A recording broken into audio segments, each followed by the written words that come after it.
Hi, Sarah. Great to see you. Sarah, really keen to get your thoughts on the role of ESG, particularly within operational due diligence today. So, with the increase in focus on it or its growing importance, could you share some of your thoughts and your top tips on the areas of risk that the businesses that are looking to acquire or invest in other business should consider, please? Yeah, sure. So the due diligence phrase is a really good one. And if we look at being an investor, you want to understand where you're going to direct your finance in the right direction so that it supports social and environmental value as well as financial value, while at the same time mitigating those financial losses. So that's really important. And when you're thinking about an investment, investors really need to get a feel of how the potential investee understands the landscape around ESG or environmental social governance. So the key thing is, do they really understand their role in the value chain and what their impacts are on the environment and on people and communities?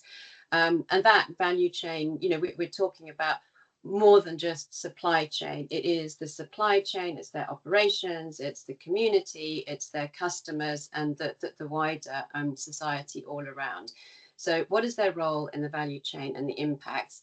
And this is a tricky one. Are their products really needed? Are they genuinely solving a problem, not just adding to the noise of products around there? And then who their customer is and what their customer direction is. So, for example, let's look at retailers, CPG manufacturers, and perhaps your own independent entrant.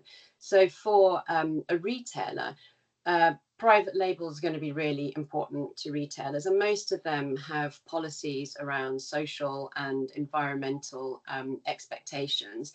And in the retailer's case, that they're really high expectations for them to help customers ride through those cost of living issues. And they also need to manage social and environmental impact sort of behind the scenes, if you will. So that is really key, where they will expect, say, for example, you're supplying into a retailer, to have those social and environmental impacts mitigated. So you need to have a grip on that. If you have a CPG brand, then that their brand is going to be key. So if you're supplying into them, they'll also have policies, and you're going to be behind their brand as a co-packer, for example, or even one of their manufacturing sites.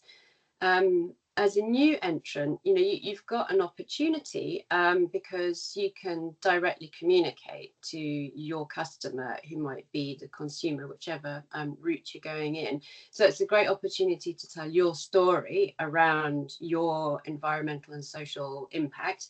Hopefully it's positive, but you need to be transparent about the whole impact, and be very clear about why you exist and what problem you're hoping to solve. That transparency is important. No hiding behind fancy brands. So those are sort of like those the three key things: role in the value chain and the impacts, products and solutions really solving a problem, who the customer is in their direction, and finally the wider business risks. Shall I continue on that Sarah, part? yeah, Sarah, that would be great. Yeah, please share a bit more insights into that if you would. Yeah. Yeah. Okay. All right. So sorry, I just want to get a couple of notes up on here so we can keep it a bit short. So it's also really important to understand how that investee understands their risks, how they prioritize them, how they manage them, and really how they remediate something if things go wrong. So to mitigate brand damage, for example, as well as costs.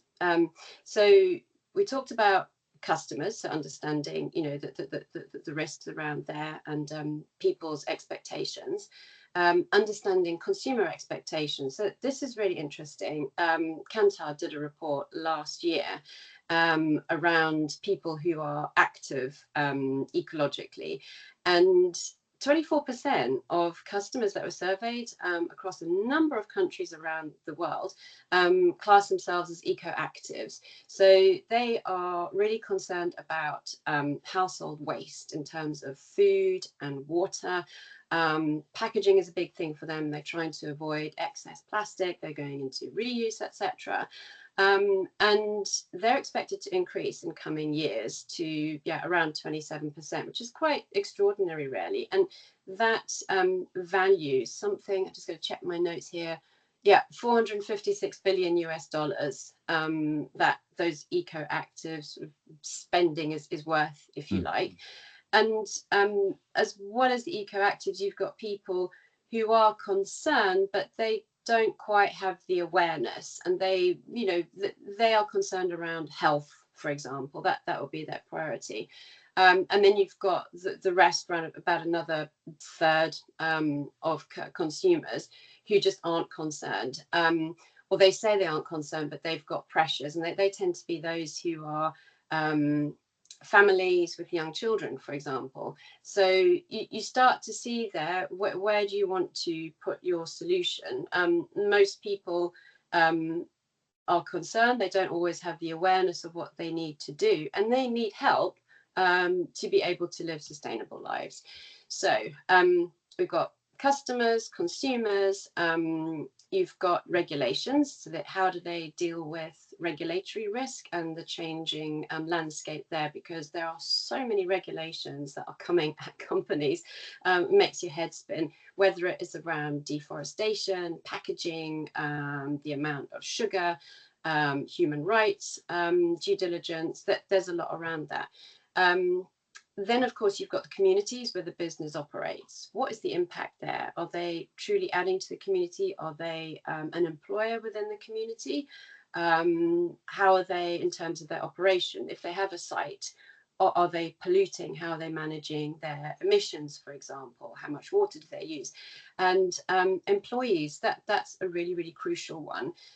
More and more surveys are coming out, and we know this ourselves.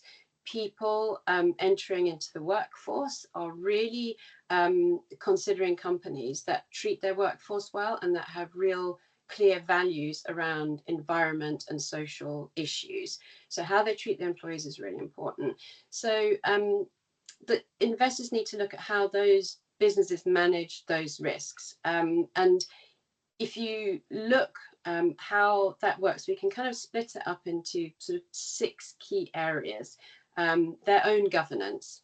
So that means, have they got the policies, the systems, the stops in place to ensure they've got adequate diversity on their board, for example? Are they paying their taxes appropriately? That kind of thing around governance.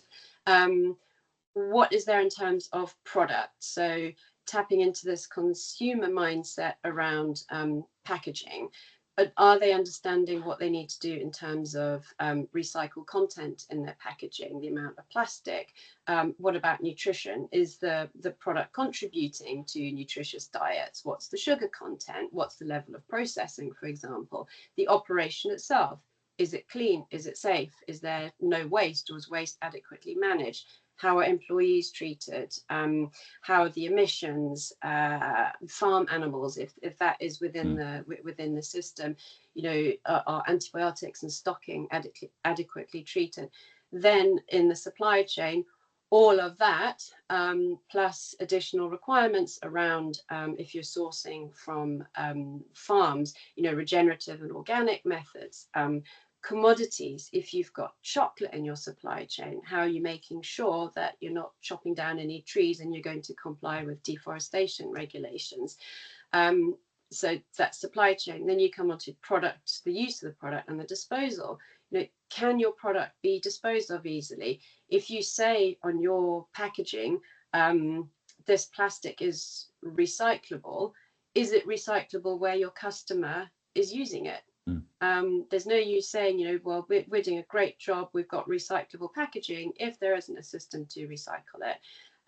So is it disposable locally and easily? Is it compostable, for example? Are you helping to prevent waste going to landfill?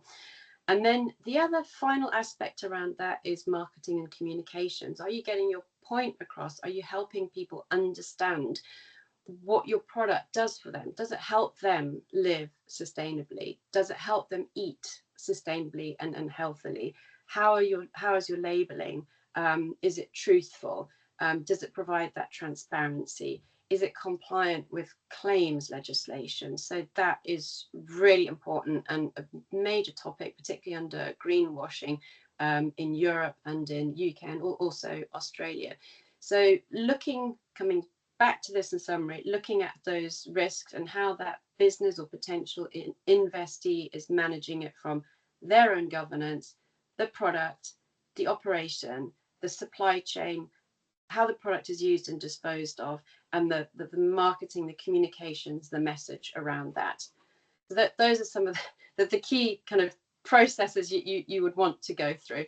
Fantastic, Sarah. That's really insightful as always. I think any investor that's looking in at an acquisition that doesn't see the value of doing the ESG review as part of their operational due diligence, I think you've really shone a spotlight on some of the key aspects there they need to consider and really reinforce the importance of doing that for a food consultant or ESG specialist to help them really take that wider overview of the company. So thank you very much, Sarah. Thank you. You're welcome.